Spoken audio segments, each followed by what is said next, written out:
Hi folks, my name is Mike Dobbs. I'm Managing Editor for Reminder Publications, and I'm your host on a very special edition of Government Matters. As we know, Veterans Day is coming up, and my producer Steve Cary came up with a great idea. Let's talk with 4 veterans of 2 different generations about not only their experiences, but more importantly, what services are being offered to veterans today that they may not be aware of, and how can they best benefit from those services that they've earned. So with me today, in just going around the couch order, we've got Bennett Walsh right here. We've got Bernard McCluskey, Gumersindo Gomez, and Daniel Walsh. Thank you guys for coming in. We appreciate it. It's a pleasure. Happy to be here. Okay, so what I want to do first is to give the audience a sense of who you guys are and a little bit about your military service. And again, I'm just going to, this time we'll go around the couch this way. Dan, can you talk a little bit about, you know, I know you're a Marine, I know you were in Vietnam, but how, tell us a little bit more about your experience. Well, I became a Marine kind of backwards. I was in ROTC at the Providence College, and I was asked to leave ROTC because I didn't salute one of the upper officers in the Corps, and I was thrown out. I was the only person not on the advanced list, so I came back and I told my dad, and he said, well, you're better to go in as an officer a little bit. So he said, well, don't worry, that man's going to, Lieutenant Triano, who's going to commission me when we graduate. He said, yeah, sure. Very disappointed. But I did. I joined the Marines backwards. And then my dad said, why are you joining the Marines? I said, well, Dad, you remember you and Dr. Devlin, the Second World War, I asked you about your cruise book. And you had all these sailors' pictures, great uniforms and all. Then there were these people with just tan uniforms and guns with knives on them. And I said, what are these? And he said, well, those are the Marines. I said, why are they in the Navy? He says, well, they do the dirty work. I said, what do you mean the dirty work? He says, they're the people that have to go in and mop up after we get all this time and placement and bombs and shells. And I said, whoa, I think that sounds great. Then I fast forward a few years and I see the paper, Marines about to be annihilated. Hundreds of thousands of Japanese, Chinese have surrounded the Marines at this place in Korea, Chosin Reservoir, 40 degrees below zero. I was devastated. It was on my birthday, which is 27 days from now, so it was 1950. And my father came home and I said, Dad, you said that the Marines, he said, look, he says, never underestimate the Marines. And it's all history, what the Marines did on that march with taking the Army, and it was just, MacArthur overbid it. So that's when I wanted to become a Marine. And he said, why are you doing this? And I said, Dad, I've always wanted to be a Marine ever since I was 9 years old. And so I am. So he reluctantly gave up and said, and I did become it. Fast forward many, many years, I had this son who was joining the Marine Corps. And I said, why are you joining the Marine Corps? You don't want to be in the Marine Corps. Dad, I wanted to be a Marine ever since I was 9 years old. I haven't said anything to him since then. But I went into there, I left Springfield in 1957, went to St. John's Prep, and then went to Providence College for 4 years, in the Marine Corps for 4 years, and got married. And I found the day that I left for Bradley Field, my airplane, to my boot camp in 1963, June 10th. 1963, June 10th, 1967, Cary and I got married. So that 10-year period, I was gone from Springfield, but then came back and went into business here with my dad and with the insurance business and investments, and bought a printing company and a bunch of other things we did, and wanted to come back here and settle down. And we just hoped all our grandchildren would be brought up back here, but that didn't happen. That's a little bit long introduction of, I graduated, I was in Vietnam from 65 and 66, and I got shot in 66 and had some wounds that were pretty bad that kept me out. And I was a platoon commander and a company commander, and I ended up being discharged as a captain. Thank you. Mr. Gomez, what about your experience? Well, myself, 1966, I left my hometown in Puerto Rico, Sabana Grande, came into New York City. I have had a little view experience with my father and my father's friend. He was my godfather, by the way, who had just come from Korea from the war, and my father was in the National Guard. And in the weekends, they'll go out to do their training, come back, and I will see them in their uniform, and that kind of stuck to me. But when I got to New York in '66, January '66, I was earning like $49 a week.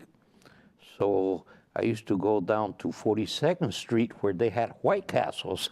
And you could get 2 hamburgers for $0.25. So after I paid my room and did this and that, I had very little money to spend. So by going to White Castle at 42nd Street, I also was viewing the soldiers and sailors and all these military people walking around, and I just fell in love with that uniform. And 3 months later, I was volunteering, not knowing, though, that there was a war going on. This is December, I mean, 66? in '66. I did not know nothing about Vietnam. Well, it was the Army, you know. But we were there. You sure And, were. I ended up joining the Army, went to Fort Dix, New Jersey for basic training in AIT.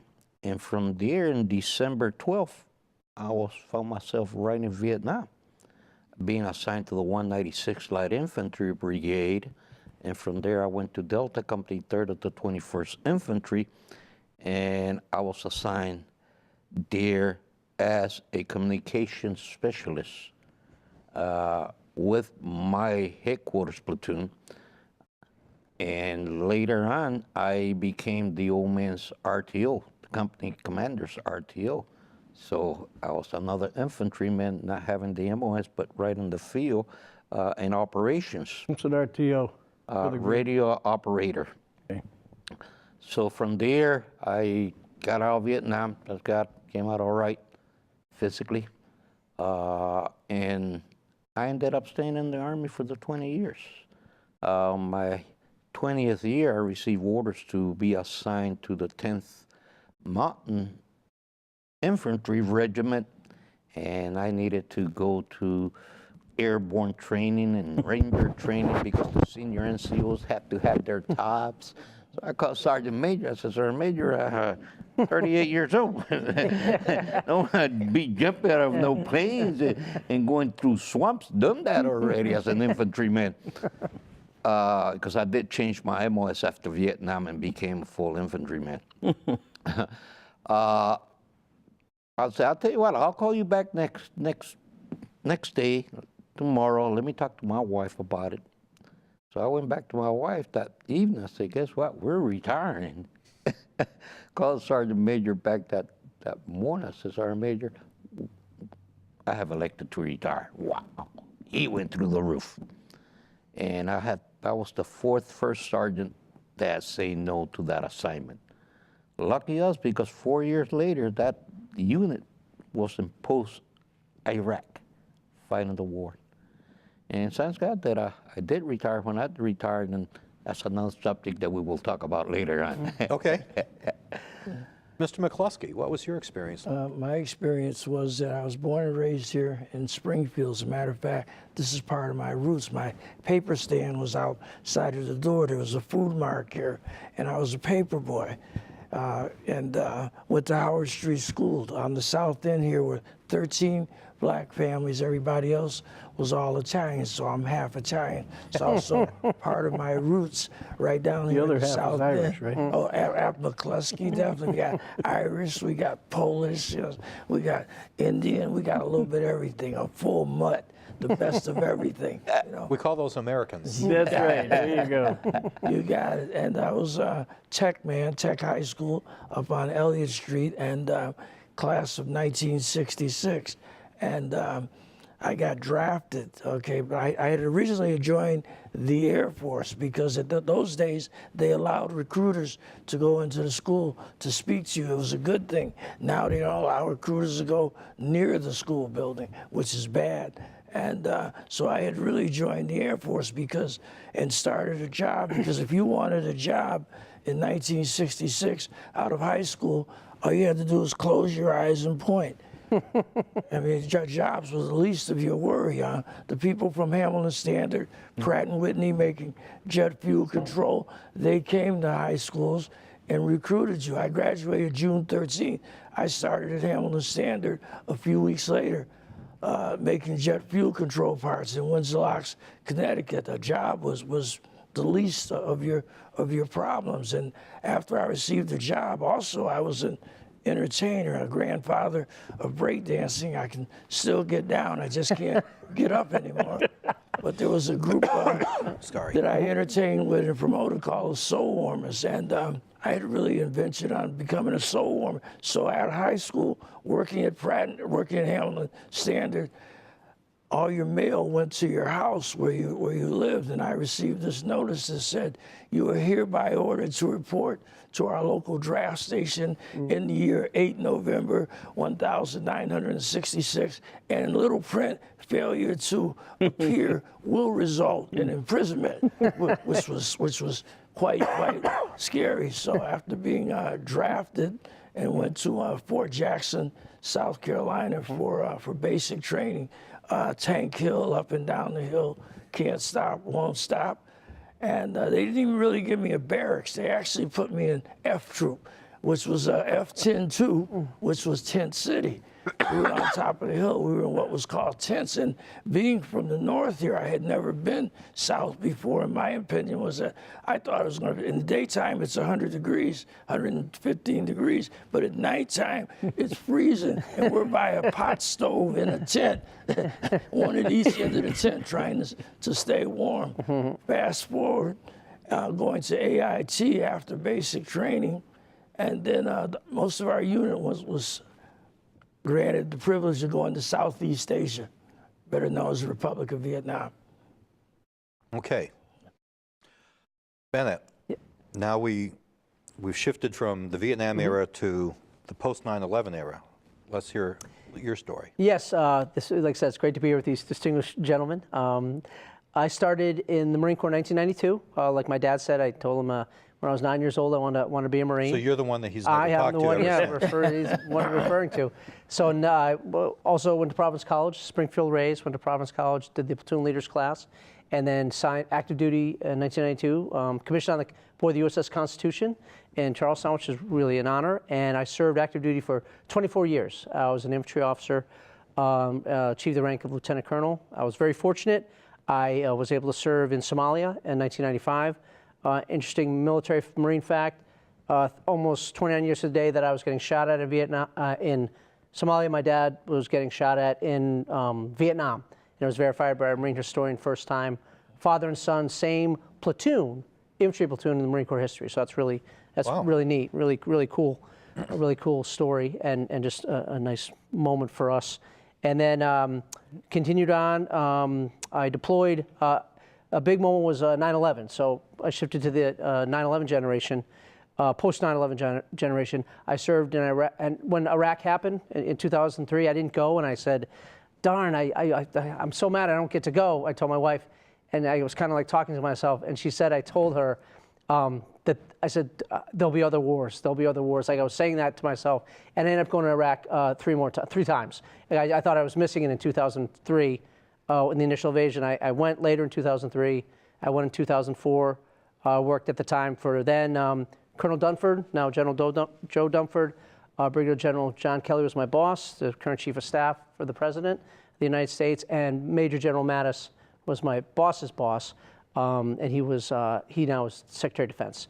I worked for them in 2004 outside of Fallujah, in the Euphrates, outside of Fallujah.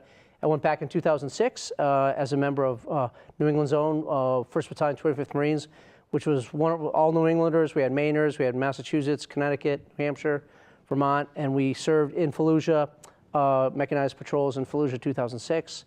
And then I actually went to Afghanistan in 2010. I was able to work with the police force out there and also with the international troops for the year of 2010. It was the hardest like 7 months of my life, but it was also the most rewarding, being able to see what the young men and women were doing over there in Afghanistan. And I was worried that I wasn't going to get to go to Afghanistan. And then a year later, I was actually was proud to be there, but sad was I was able to participate in the humanitarian disaster relief in Japan when they had that horrible tsunami on March 11th, and I was there on March 11th, could feel the aftershocks just 2 days later. And then I finished up my time stateside at Parson, South Carolina, after 24 years and retired. And Steve Cary was there at the retirement on Long Hill Street. So, yes. Wow, wow. You know, it's very common these days when people meet a veteran to say thank you for your service. But that's a phenomenon that's relatively young. I want to ask you three Vietnam era gentlemen, when you, and I know, Mr. Gomez, that you stayed in the military, but what was your reaction when you came back from Vietnam, when you would meet people, whether or not you were in uniform or not? Did you get the sense that being a veteran then was as respectful as being a veteran now? Let's just say that. Are you saying after I got out of the military? You too, yeah, yeah.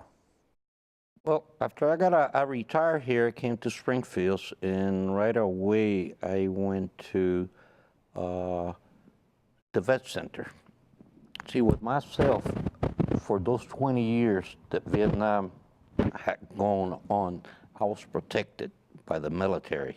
So I did not know very much of what was happening to our veterans that had come back from Vietnam and decided to get out of the military.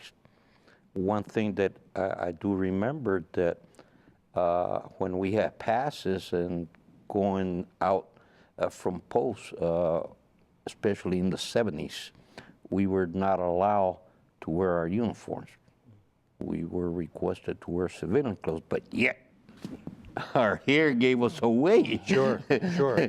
So they knew right away that our discipline, our way of walking, our way of presenting ourselves, right away told the public that we were military personnel.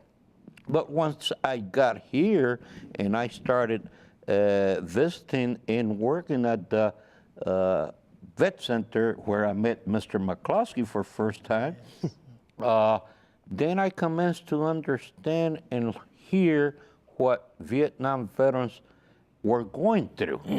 And I started hearing them talking about me. I said, whoa, what they're saying is happening to me also for this 20 years. And that's when I commenced to understand the struggles that the Vietnam veterans were having, especially to receive benefits and care. One thing that I noticed right away there also, that the Hispanics that came through spoke very little English, enough to make themselves understood, but not enough to seek their services, their benefits, and get counseling on their own language and cultural. So I got together with some veterans in Boston, Vietnam veterans, and we together decided to create what it was called the Puerto Rican Veterans Association. And we became an institution then in '87 in Massachusetts. We had an outreach center in Boston, outreach center in Worcester, and here in Springfield, which I opened up the doors in August 17th, 1987. And we commenced to provide services to the Hispanic community then in their own language and cultural. Mr. McCluskey, what was your experience like coming back? My experience coming back was the only person really glad to see me was my mommy. I came in at Travis Air Force Base in April of 1968. I was in Vietnam when Dr. Martin Luther King was killed. And I was torn between whether or not I should stay in Vietnam, where I had a license and weapons and plenty of ammunition, or come back and get involved within the country itself. Getting off the plane, I saw individuals that yelled at me. There was an individual that spit upon me getting off the plane. And I blacked out, and I remember grabbing the young man by his neck. And luckily some other fellow Vietnam veterans had interceded. I would have went from Vietnam, because Sing Sing was still open at that time. I would have went directly to Sing Sing. one of the things that I found that people blame the veteran for his service. I was called to do a job, okay, and to be called names, it made us feel like we were separate. So as a result, I was only around veterans. I wasn't around many civilians. I used to be a happy-go-lucky person. Things that used to be funny that we did in high school was no longer humorous to me because I had seen another side of the world. I began to read the obituaries before I read the headlines, and we started an organization called the Winchester Square Vietnam Era Veterans LTD. There was an African American veterans organization. We started some of the early rap groups in which we would meet with each other and we would be with each other and we would speak, because you couldn't speak to families. If you spoke to anybody outside of your veteran circle, they considered you a loony. You know, they thought that we were the enemy. It took me a lot of years to recognize that protesters, I really couldn't comprehend protesters at all. It took me a lot of years to recognize that it's because of veterans that protesters are allowed to exist. It's because of veterans, because of the freedom. In Tiananmen Square, you see what happened when there's protesting in foreign countries. Fast forward to, we began to put together, we had the Concerns for Vietnam Veterans hearings that took place across the state. And what we were doing was going to different communities across the state and speaking to fellow Vietnam veterans. And we began to put our own organizations together, headed by ourselves. One of our biggest organizations was Vietnam Veterans of Massachusetts Incorporated, which still have an office in the State House up on Veterans Row. When Vietnam veterans first were allowed to come into the building, finally, in the State House, they wouldn't even put us up on the 4th floor. They put us in the basement because they didn't trust us, which was a strange place to put trained Vietnam veterans. Yeah. Yes, sir. Dan, what about your experience? Well, I was in there very early. Like you fellas both mentioned February, April of 66. I got shot on March 5th, and that was a day that just had 9 other, 10 Marines in our company died that day, and 20 of us were wounded. And our platoon got was the heaviest in the battle. I lost my platoon sergeant and my runner, and 4 or 5 other people. It just was a day that immediately you knew the severity of the wounds were going to be, you were going to be out of it, but you were going to be leaving your people behind. And seeing it in that close up to fashion, you know, we were as close as we are with the North Vietnamese, and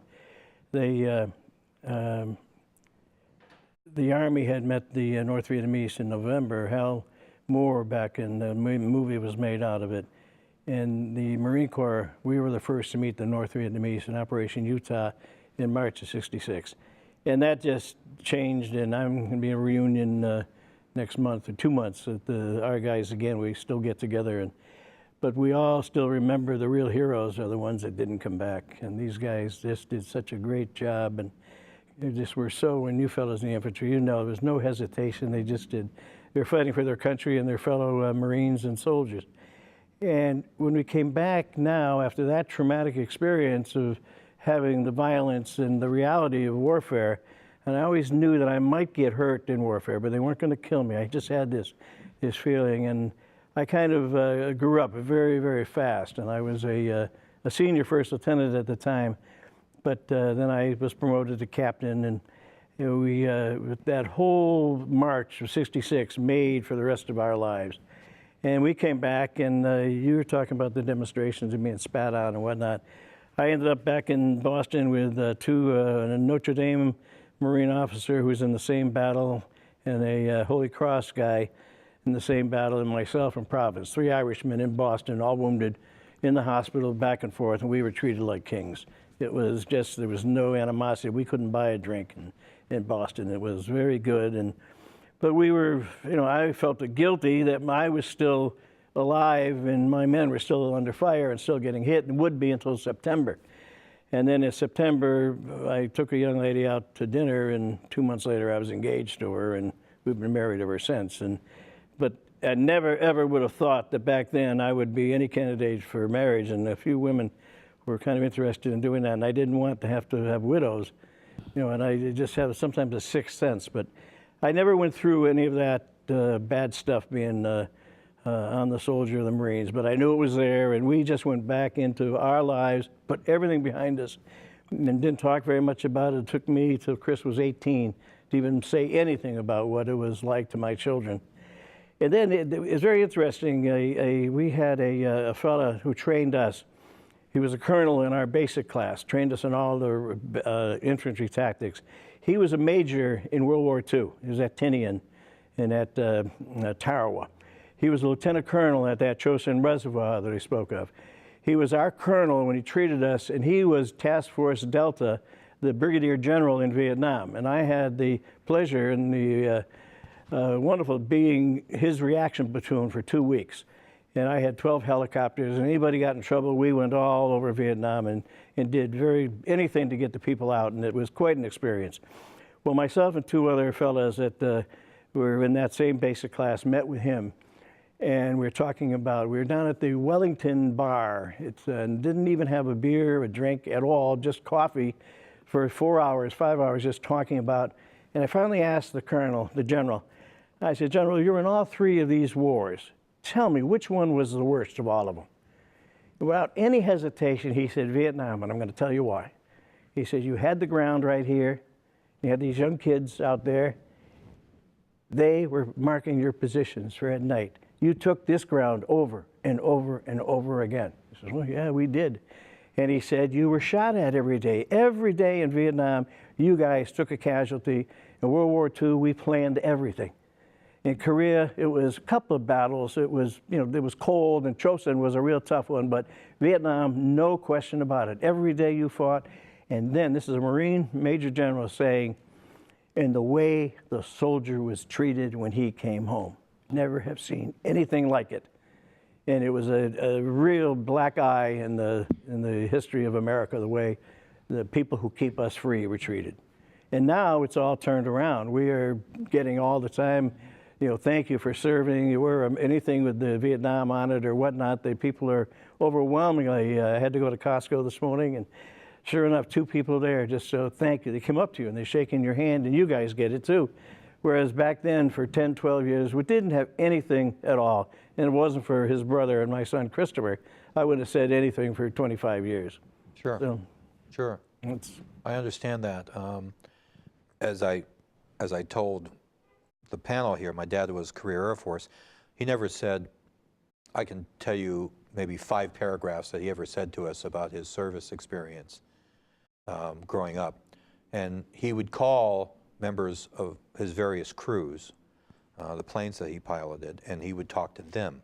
yeah. There was very little said to us, and it was just the way it was. And as I grew older, I understood. I mean, I had no basis for understanding. If he needed to talk about something, he wanted to talk about it with a crew member, a colleague, someone who had been there and experienced the same thing with him. I certainly understood that. So Bennett, what was your experience like? Because it was, you served at a different time and you served in different conflicts. Right, exactly opposite of these gentlemen. It's amazing. Another post 9/11 generation soldier, John Vilas, Rep. Vilas, who's deployed now, said when America, when it gets judged, what it's going to be judged at one of its black moments, darkest moments, is how we treated Vietnam veterans. And the Vietnam veterans, by their character, once they got out, they were the ones who were helping us in Somalia, us in the Persian Gulf, us in Iraq. If it wasn't for the ability for them to turn the other cheek and be the bigger person, we wouldn't be the military we are now. And I remember as a kid seeing these shows about how they didn't support the military. I'm like, how is that possible? It's still, I can't wrap my brain around it, because my experience was so different. And I was so fortunate that over my years that I traveled, I said 7 deployments. And I traveled as a group on planes. I traveled as an individual on planes. Through airports, I traveled on ships. And the response that I received everywhere was overwhelming. Travis Air Force Base, I flew back into twice. We'd get off the plane, and there were women there, and I did that twice, who were there just to hug the Marines. Like that was their job. They were there. They wanted, hey, we want to give you a hug. You were welcome. Vietnam veterans were on the bottom of the tarmac waiting for us when we got back. Just say, thank goodness you're back. The response from America was, I could feel it over there. Like I got Girl Scout cookies from my college roommate's cousin's sister's brother because they heard I was deployed and they wanted to support us. And it's unbelievable. It really, especially being in before 9/11 and after. The respect for the military has gone the total other end of the spectrum, as when Governor Baker gave us wonderful speech on how the Vietnam generation helped it turn to that way. And our generation really owes a lot of our thanks because of how our Vietnam veterans, how they didn't turn to violence. So I can't imagine someone spitting on me. I'd want to do something not nice to that person. But that doesn't exist now because of I think in my opinion, our country realized that they made a mistake. It doesn't matter what the war. You got to support the men and women who my generation volunteered to go over there. And the policy aside, you have to support those who are over there because, as every military man or woman does, nowadays we volunteer. You write a blank check and you use yourself as collateral. You're never sure what's going to happen. I had someone say, "Oh, I served but I didn't deploy." Just the other day, I said, "Hey. It's all timing." Like I said, I thought I missed the first Iraq war in 2003, and I went back 3 more times. So when you sign on that dotted line, you don't know what's going to happen, and you hope for the best. And like my dad said, really, I'm at the Soldiers' Home now in Holyoke. To a man and woman who are up there, we all say we're the lucky ones because we got to come home. We really are the lucky ones. We made it back, and our hearts and prayers go out to the families of those who weren't as fortunate, who didn't make it home or aren't allowed to sit here and talk as brothers in arms here with you in this fine place in this fine city. You bring something up, Bennett, and that was that you had the support of older veterans. So there were older veterans who were helping you guys out. Gentlemen, did you have World War II or Korea era veterans helping you out? Was that the dynamic? They were throwing us out, as I understand. I was not there, but what I hear, if any of us wanted to join one of those organizations, they didn't want nothing to do with Vietnam veterans because they say that we were the first generation to lose a war of this country. So they didn't want nothing to do with us. Today, those organizations are full with Vietnam veterans. As a matter of fact, I'm a national officer of VVA, and these organizations got more Vietnam veterans in number than what the real Vietnam Veterans of America organization has. We only got 86,000 members in our organization when these people's got thousands and thousands, even millions, especially the American Legion. So there was a divide that you guys experienced. Yes, when I tried to join the VFW, they told me that I really wasn't a veteran. They told me that I wasn't a veteran because I lost the war. And at first I was a little off about it, but then I had uncles and things that were military, and I did know some of the older gentlemen, so I came in and joined anywhere because I felt that at that point it was going to be up to me to teach them. They didn't know. You see, sometimes what happens is the media, the press, a lot of times, things don't really get told from the point of view of the individual that was there. It looks like one way because Vietnam veterans, we left here one at a time, came back 2 or 3 at a time. World War II veterans left all together. They came back together. And as a result of that, as I said, as Brother Bennett said, that it was the Vietnam veteran that changed our image from the knife-chewing, mad, crazed baby killer to the men and women that have reached back and went back and made change. We made change for ourselves. I worked on the project to build the Vietnam Monument in Washington, D.C. They said it was going to be a dust bowl that nobody would ever visit. It's the most visited monument in Washington, D.C. Because when you can look at 58,624 names on that wall, and it was built from the stone from Vietnam. We had a contest, and we've done some remarkable things, reaching out and mending the fences, because we recognized that they didn't understand. I went through the chairs of the VFW, became a commander of the VFW. I was Carl Talbot, 6189, Veterans Day Parade. I still march in my VFW Carl Talbot uniform because all those guys are gone now. The majority of those guys have passed on. But I still have respect for them because they were sharp fellows too. I mean, they had seen a lot of things too. And as an African American, it was a double standard. It was a double standard at that time for what they saw on the racial side was pretty tough, which made them hard too. Dan, did you have any experiences with World War II or Korean vets not connecting with you? Or supporting you? It was pretty quiet. When I was at the Director of Veteran Services, we had a lot of the fellows from World War II and Korea. And then the Vietnam started coming up, and we got an influx in the last couple of years, went from 200 to 400, 500, and just we reached out for them. But we never had any bad incidents of people not being treated. They were all treated very well. And then I, in my declining years, have been kind of a ward of the VA and have come to experience their services, which are extraordinarily good. We've talked before about veterans needing benefits and getting benefits. There's nobody like the state of Commonwealth of Massachusetts that gives better benefits than what we have. Been with the soldiers. Are we the only state that requires a veterans agent in every community, or? No, we by law have to have. We don't have to have a police chief or a fire chief, but you have to have. I think we're the only state that does that. I know we do it. Yeah, I think we are the only. We are the only state. In the union. Yep, we are. Talking to all the other, as I said at National, I get to talk to all the state commanders, as I'm a commander for the state of Massachusetts.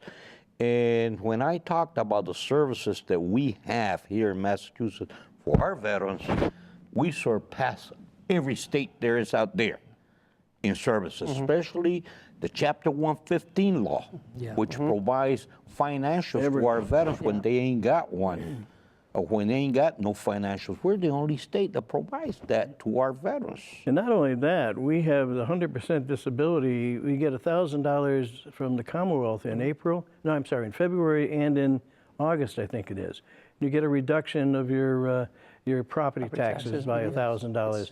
There's a whole list of things that you can get, and having gone through the services for the World War II, Vietnam, and Korea in that capacity officially, and then being retired and getting the benefits firsthand of the VA, and not with any special treatment or anything. This is just exactly what anyone would get if they went there, if they knew about it.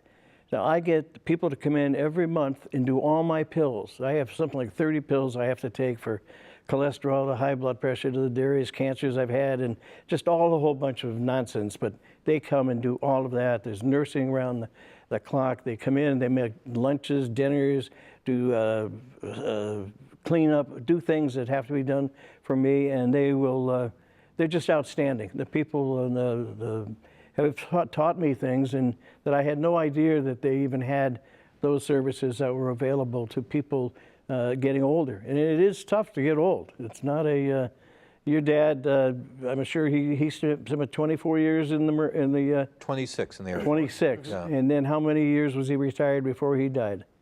He died in 1996. He retired in 69 after he came back from Vietnam. So it was a good almost 30 years. Yeah. Oh, and if he was disabled 100% there, he would have been tax-free paid for all of his service-connected disabilities all the way from that year up to the day he died. And if his wife had enough knowledge to make sure that one of the things from Vietnam, Agent Orange brought this, all these cancers that I've had, I know I've got a ton of them that were to that, she would then get an annuity for the rest of her life. So they make a point physically, and they'll do it. I have a lift in my house from the second floor down to the first, or vice versa, first to second, which is great too. It saves the walking, and it gets tough. The legs get so they're there from the beginning. As soon as they get out, as Gumersindo said, all the way through. They'll be there. All they have to do is ask. Do you find that the Vietnam era veterans are aware of these services? I found that they weren't aware of it. Weren't. One piece that I was going to add is that Massachusetts is the only state that has and runs state outreach centers as my own. And I've been in place for 32 years here in Springfield. Done what we have not done. Yet, veterans do not know that we exist. That's right. Yep. So And this we is do a get good constant, press too, though. it's a constant outreach, a constant education for the veterans of your era to make sure they understand now what is available. So Bennett, do you think that your peers coming from the post 9/11 era, are they understanding what is available to them? Yes, the military as a whole learned on that, where they require us to sign up before you leave. Like you have to actually get an exit physical and sign up with the VA. And it was a culture change because that wasn't happening at first. But my generation, you have to do that before you leave the service now. But we still find, even my generation, they're wary of the VA. I don't want to check out the VA, and we have to say that's foolhardy. You need to sign up. These are benefits for you. You never know when you're going to need them down the road. That's but right. You have to sign up before you leave. So what they're doing now is they're allowing for time while you're on active duty to do all the required medical appointments like I did. It takes a solid few months to do it as you retire and transition. And before we weren't doing that. I saw that later on the latter part of my career for allowing for people to do that while they're still on active duty, so they'd be better prepared for the transition into retirement. And even not even retirement, but even just if they serve, not just, but just if they serve 4 years as well, they need to. Everyone receives the benefits from the moment you are eligible for it once you become a active duty military member. And I think that's terrific that you have us, Yeah. 3 veterans of Vietnam, which are the older guys and him, here, that we can come on a show like this to tell the veterans out there to please come to your veterans offices. Seek the veterans offices out and get the answers to your questions, but use them. They told us that. We didn't even listen to them years ago. Yeah. We lost all those maybe 10 or 15 years that claims weren't put in. Yeah. The piece that is critical here is the family, especially for us old veterans that we're passing on. Many veterans fail to educate their families after, if when they're gone, Right. even educate themselves. So once this veteran is gone, shit, that he could have been service connected. Wife could have received the hundreds of thousands. DIC. They lost all that because the veteran Didn't did know. not know the knowledge this- that they give the family. And we run to that Is every this day. changing, Bennett? Yeah, there's a certain piece right now where you get this life insurance that, say if I decline it, I'm married, I can't just decline it myself.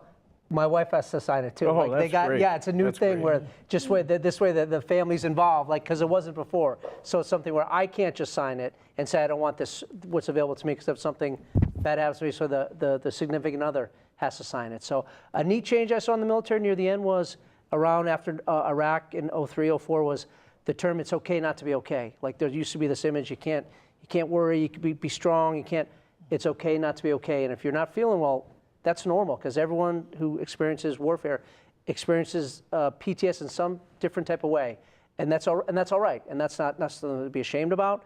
Everyone who, because you do unnatural acts in an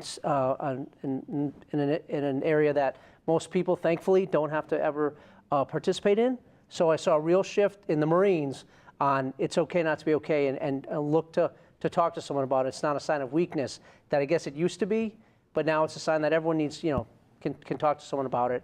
And it's not, I never say PTSD, it's not PTSD, it's PTS, because it's not a disorder, it's not an illness, it's an injury. And I think everyone who goes and deploys in harm's way has some type of PTS. Well, this is a big difference because, of course, Yeah. the Vietnam era veterans who were suffering from Right. these kinds of situations, Did- they weren't getting that kind of treatment. They weren't Correct. getting that kind of respect. They weren't getting that kind of understanding. Until we that- did it for ourselves. Yeah. And it was until we began to do it for ourselves, because the recognizing that there was something wrong. It was the Vietnam veteran that cordoned post-traumatic stress. Post-traumatic stress syndrome doesn't just end up helping Vietnam veterans. Everybody. It helps everybody. If you work, if you're a fireman, you're a policeman, you're a rape victim, any traumatic Yes. experience that you have, these are things that aren't, as Bennett said, looked down upon anymore. They're looked at that you need this help and you can get it.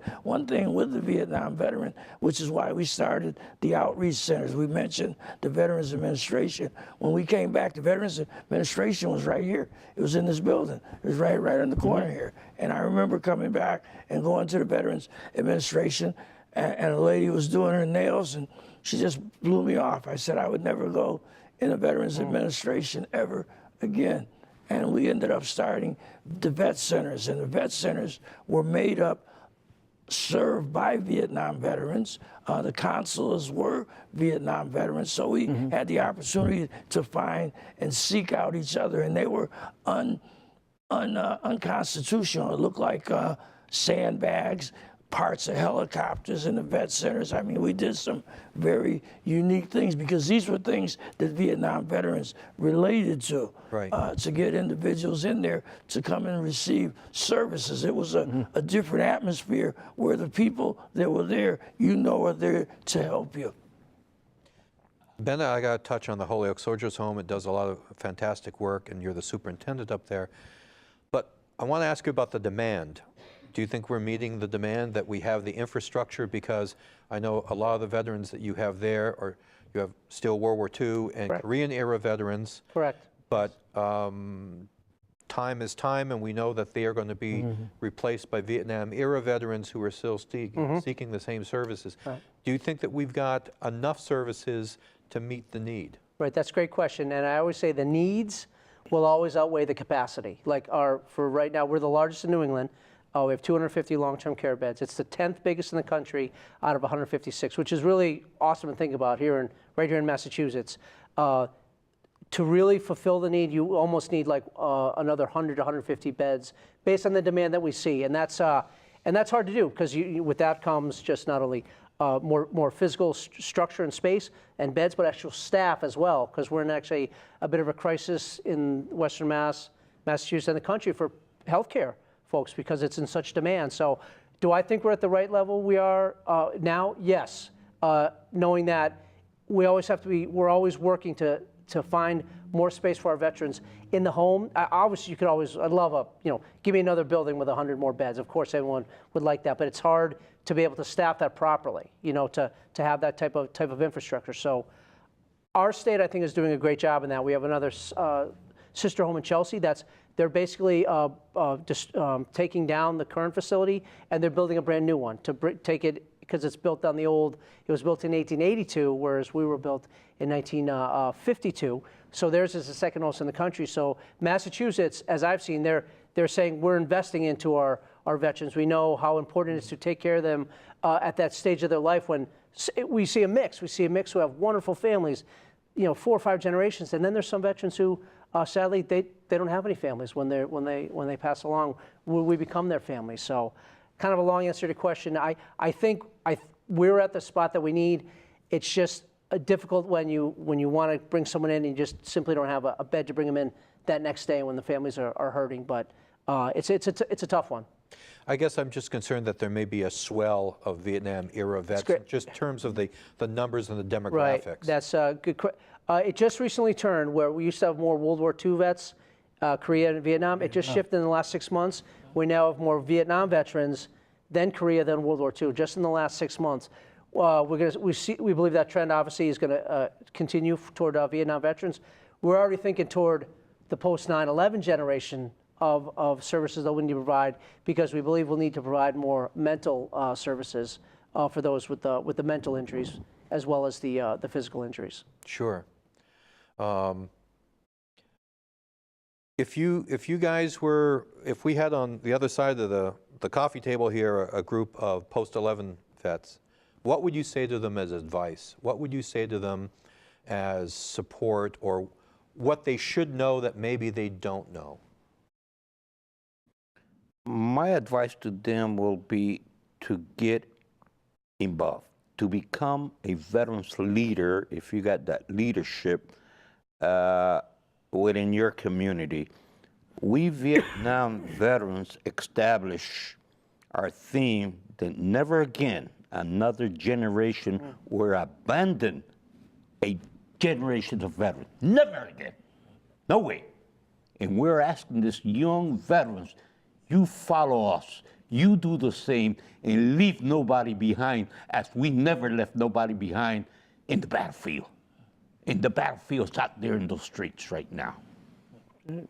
There's a lot of the post of the Iraqi vets, and there's certainly in the State House in Boston, they do have an office, and some of the younger veterans are beginning to get involved. But we certainly would certainly call for more to get involved, because it's your generation. We're at a stage now where used to be a time when we were the younger guys. I remember 21. That was a long time ago now, okay? I used to think 60 was old. I know. So getting involved is very, very important. The key. Very, very The key. important. Because the benefits, if you don't seek the benefits and things that are for you, then two things will happen. They'll do away with them if you don't use them. And there are plenty of veterans that need them, and we have to seek them out. One of the things I remember as a Vietnam veteran, that there were vets that we found in the woods. There were vets that were living in the woods. They wouldn't even come out of the woods right here in Massachusetts. When I was working for the Office of the Commissioner of Veterans Services under Second Deputy Commissioner Donald L. Jernigan, you've got to find them. You've got to find them and be able to bring them in. And it's the same thing with each generation, because you relate to them better than another generation. You share something in common. As I said before, what made us unique is sticking together. That's feeling comfortable with fellow veterans from your generation. Dan, what would you say? And which topic especially? What you were just talking about? Right. If you had a chance of talking to some post 9/11 vets who might be getting out of the service, and what kind of advice would you give them? What kind of situation would you have them seek out? I think I have to go back to when I got out. And my idea was, I'm out, I'm done. I don't have any reserve duty, I'm gone, I'm just going to work, I'm going to make my fortune. And forgot pretty much of the whole thing. I'm at lunch one day, and you just brought it up. The VA headquarters was at 1200 Main, 95 State. And I had offices in there, and I was at Friendly's with my lunch. And this fellow was sitting next to my dad, and at the end of the meal, he leans over to me and says, "Young Walsh, when are we going to see you?" And I said, "What do you mean, when are you going to see me, Mr. Cosgrove?" He said, "Well, the VA." I said, "I don't need anything in the VA." "Oh, Mr. Williams, you have, I understand, a lot of ugly wounds, ugly scars. Those scars are worth money to you." I said, "I don't want any money. You come and see us." Now, this is when I was 26 years old. Come and see us, because you're going to want us when you're 65 or older. You're going to be in tough. But get in here and you'll get at least 20% of your salary, which was nothing at the time. But that was my introduction. I knew nothing about it. They told us nothing. I'm sure you guys didn't hear anything coming out. So if I had these 9/11 values in there, now take every advantage that you have of all these wonderful things that the military gives you. Yes. They give you your no down payment on your home, good interest rates, your schooling, you can get all the education, you can pass it on to your children. You have no idea how many backs will turn over and break for you just to get the benefits out to you, and they're there. And everything Mr. Cosgrove said to me in 1967, now it's 51 years later, everything that he said came true, and I praise the VA for what they have done. And they've just done a great job. And just take advantage of what we're telling you. Come to us. Come to anybody, Gumersindo, the VA, the Soldiers' Home, every city and town's veterans agent. Come to them. Get the help that you deserve. You've earned it. And Bennett, are you seeing that your peers are accepting this kind of advice? Nowadays, you have to transition out. You have transition briefs or retirement briefs, or the military requires you to do that. So you're told of all these great benefits that wasn't told to the Vietnam generation. So still seeing some who are like a little doubt of the VA. And I said, you're foolish if you don't take it. Like my dad said, you're foolish not taking advantage of it. You might not need it today, but you might need it 5 years, 10 years down the road. So, all right. A critical piece that we have not talked about, and I'll bring in, is suicide. don't stay home. They're staying home. Even now, all Vietnam veterans, we are committing suicide because we can't deal with our situation any longer, and because we are staying at home and we're not partaking. And the young veterans, it's happening to them. Don't stay home. Seek that help. As Don says here, we are there for you and to help you, to be your brothers and sisters of you and bring you through what we went through. Don't stay home. Look for those services. Okay, so people watching this in Springfield, what telephone number should they call or where should they go? Can they just walk in and start asking questions? For the Outreach Center, which is located at 281 Franklin Street in Springfield, with telephone numbers 413-731-0194. Just give us a call. It's an open door. You do not need no appointment. Just come on down and we will help you. Okay. Gentlemen, thank you so much for sharing your experiences and knowledge and information here. This has been a pleasure. And folks, thank you very much for joining us for another edition of Government Matters here on Focus Springfield. And here's a list of services that are in our area for veterans. Contact them, and they will put you on the right path so you understand what you've earned, what you can get.